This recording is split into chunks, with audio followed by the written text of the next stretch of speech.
Chennai IIT வளாகத்தில் நடைபெற்று வரும் பொங்கல் விழாவில் மத்திய கல்வி அமைச்சர் தர்மேந்திர பிரதான் பங்கேற்றுள்ளார். கூடுதல் தகவல்களை நமது செய்தியாளர் சுபாஷ் வழங்க கேட்கலாம். சுபாஷ், இது குறித்த விவரங்களை பதிவு பண்ணலாம். நாடு முழுவதும் பொங்கல் தினம் நாளை கொண்டாடப்பட இருக்கிறது.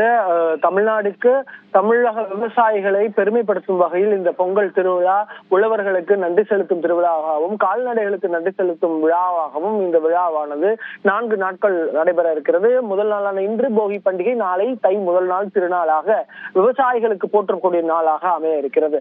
இதில் ஒரு பகுதியாக சென்னை ஐஐடியில் இருக்கக்கூடிய பேராசிரியர்கள் மற்றும் அவர்கள் குடும்பத்தாருடன் சேர்ந்து கல்வித்துறை அமைச்சர் தர்மேந்திர பிரதான் பொங்கல் வைத்து அந்த விழாவில் பங்கேற்க வந்திருக்கிறார். சென்னைக்கு நேற்று இரவு வந்திருந்த அவர் ஐஐடி வளாகத்திலேயே தங்கியிருந்தார்.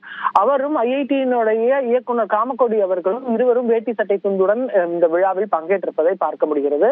வந்தவர்களுக்கு கைலாய வாத்தியம் என்று சொல்லக்கூடிய அந்த சிவாபாத்தியங்களை வைத்து அவர்களுக்கு வரவேற்பு கொடுத்தது.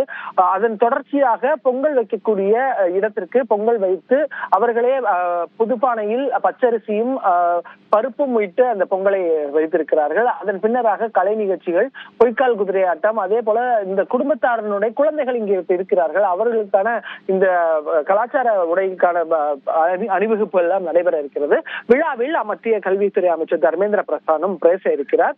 கல்விக்கு முக்கியத்துவமும் கலாச்சாரத்திற்கு முக்கியத்துவமும் கொடுக்கக்கூடிய ஒரு விழாவாக இந்த பொங்கல் விழா இருக்கிறது. அதை பார்வையிடுவதற்காக, அதில் பங்கேற்பதற்காக இன்றைய தினத்தில் கல்வித்துறை அமைச்சர் ஐஐடி வளாகத்திற்கு வந்து இந்த பொங்கல் இட்டு இந்த விழாவில் பங்கேற்றிருக்கிறார். விவரங்களை பதிவு செய்தமைக்கு நன்றி சுபாஷ்.